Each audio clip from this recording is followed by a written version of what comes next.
Hello guys, welcome back to Sociology classes BA part 1. Today our topic is caste diversities. Okay, so without wasting much time, we should start this video on this topic caste diversities. जातिगत भिन्नताएं. Okay,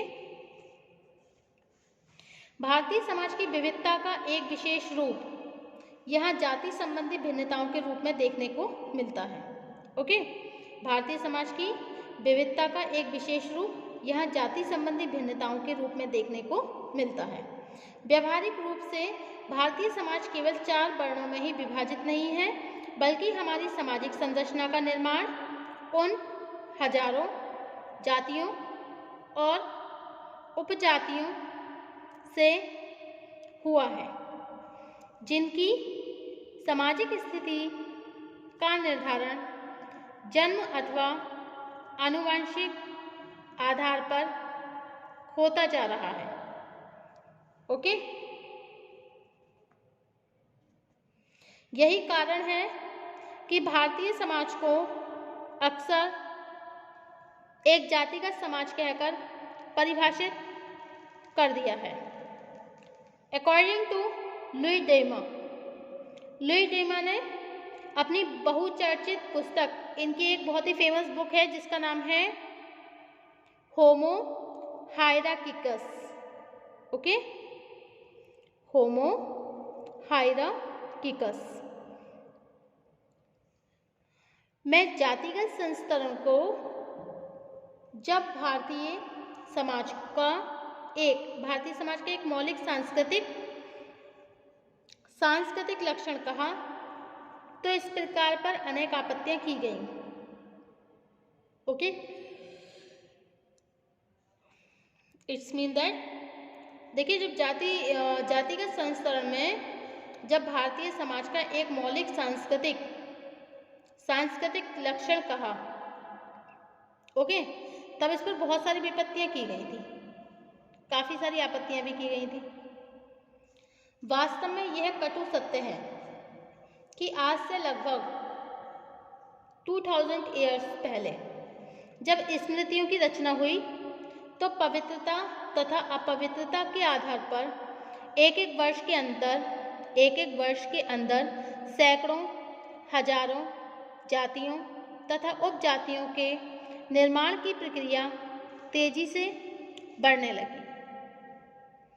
ऐसी सभी जातियों के बीच ऊंच नीच का एक स्पष्ट संस्तरण विकसित हो गया तथा प्रत्येक उपजाति के लिए यह आवश्यक हो गया कि उसके सदस्य केवल अपनी ही उपजाति के लोगों से विवाह और सामाजिक संपर्क का संबंध रखें. इस प्रकार अंतर्विवाह के नियम ने जातियों के विभाजन को एक स्थायी रूप दे दिया. सभी जातियों के व्यवसाय और व्यवहार के तरीकों में भिन्नता होने के कारण प्रत्येक जाति स्वयं में एक पृथक सांस्कृतिक समूह के रूप में बदल गई. Okay, according to J H. Hutton के अनुसार भारत में जाति व्यवस्था के समुचित अध्ययन के लिए विशेषज्ञों की एक सेना की आवश्यकता होगी. Okay, JH. हट्टन ने कहा है कि देखिए, भारत में जो भी जाति व्यवस्था होगी और उसके समुचित अध्ययन के लिए विशेषज्ञों की एक सेना की आवश्यकता होगी. इस कथन से भारत में जाति व्यवस्था की व्यापकता और विविधता का सरलता से अनुमान लगाया जा सकता है. ऐसा अनुमान है कि वर्तमान में केवल उत्तर भारत में विभिन्न जातियों एवं उपजातियों की संख्या हजारों में है. यदि संपूर्ण भारत के आधार पर इनकी संख्या की गणना की जाए तो निश्चय ही यह संख्या सन 1931 की जनगणना में ही की गई संख्या से कहीं अधिक होगी. ओके,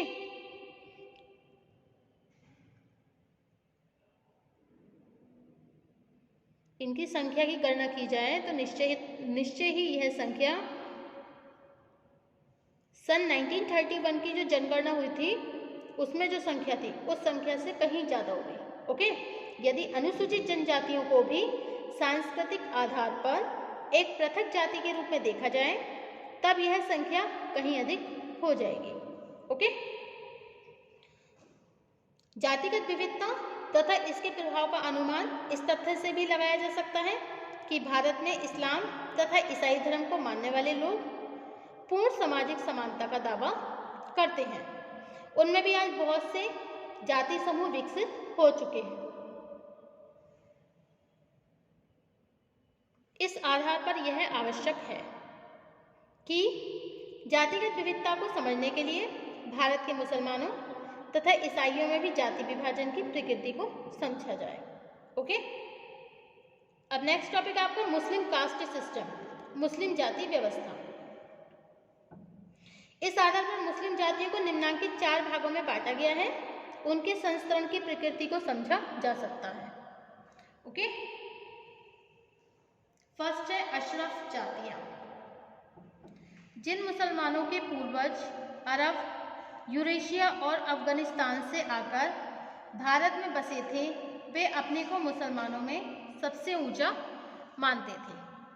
ओके, इस वर्ग में मुख्यतः 4 मुस्लिम जातियों का समावेश है, सैयद, शेख, मुगल और पठान। ओके, अब नेक्स्ट है आपका मुस्लिम राजपूत जातियां।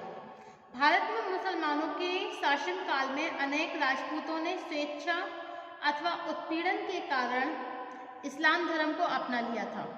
ऐसे लोगों को धर्म परिवर्तन करके बनने वाले मुसलमानों में सबसे ऊंचा लेकिन अशरफ जातियों से नीचा माना जाता था। अब नेक्स्ट थर्ड है आपका व्यावसायिक जातियां।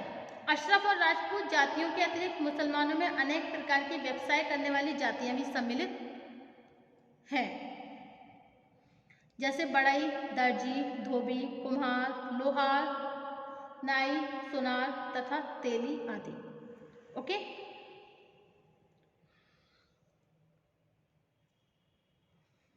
नेक्स्ट है आपका मुस्लिम अस्पृश्य जातियां।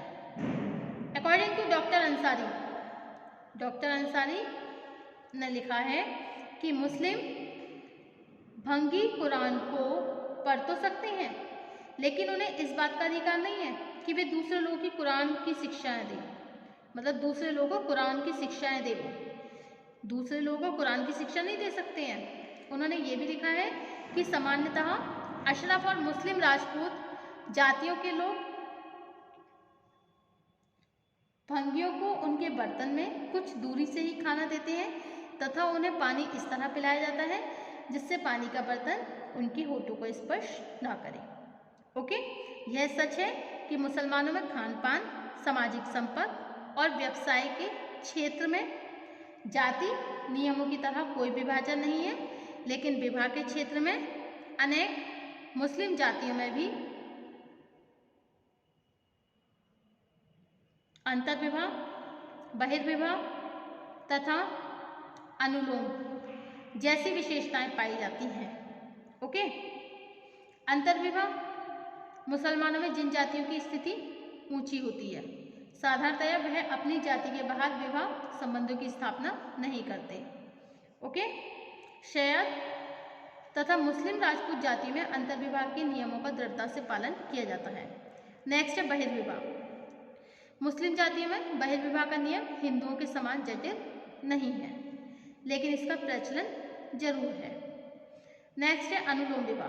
अकॉर्डिंग टू डॉक्टर अंसारी कि अशरफ जातियों के मुसलमान अपनी ही जाति में विवाह करने का प्रयत्न करते हैं, लेकिन अपने बराबर के स्तर की जाति से सही जीवन साथी न मिल पाने की दशा में अपने से निम्न स्तर की जाति से लड़की को लेने का प्रयत्न करते हैं। ओके, अब नेक्स्ट है आपका ईसाई जातियां, कास्ट एमंग क्रिश्चियंस। ओके,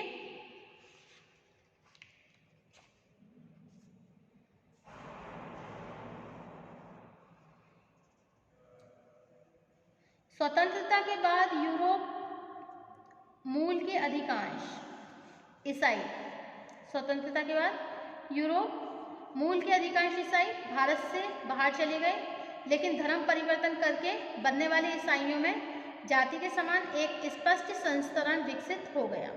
इसे ईसाइयों की निम्नलिखित शाखाओं की सहायता से समझा जा सकता है। ओके, फर्स्ट है कैथोलिक ईसाई, सेकंड सीरियल ईसाई, थर्ड है आपका प्रोटेस्टेंट ईसाई, फोर्थ निम्न प्रोटेस्टेंट ईसाई, एंड नेक्स्ट टॉपिक है आपका जाति संघर्ष तथा जाति आधारित राजनीति, caste conflict and caste oriented politics. Okay,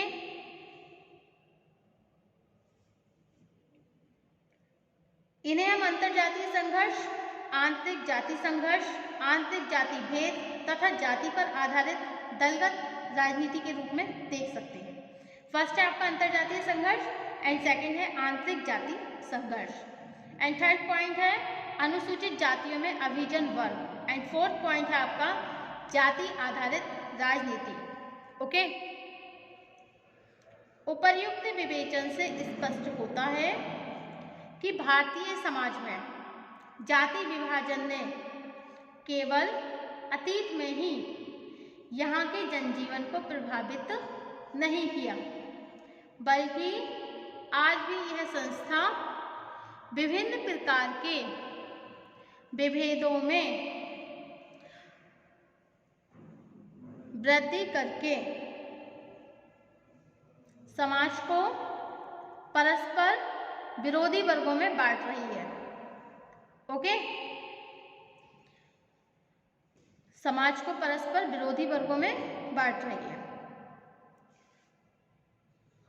इससे रिलेटेड कुछ क्वेश्चंस भी आते हैं, जैसे भारत में जातिगत भिन्नताओं की 3 विशेषताएं बताइए, ईसाइयों में जातिगत भिन्नताओं की प्रकृति को लिखिए, सजातीयता का अर्थ क्या है। ओके, और भारत में जातियों के निर्माण की प्रक्रिया किस प्रकार शुरू हुई है। तो इस तरह के क्वेश्चंस भी इसमें आते हैं इस चैप्टर्स में। एंड नेक्स्ट टॉपिक होगा हमारा क्षेत्रीय एवं धार्मिक विश्वास, व्यवहार तथा सांस्कृतिक प्रतिमान। ओके,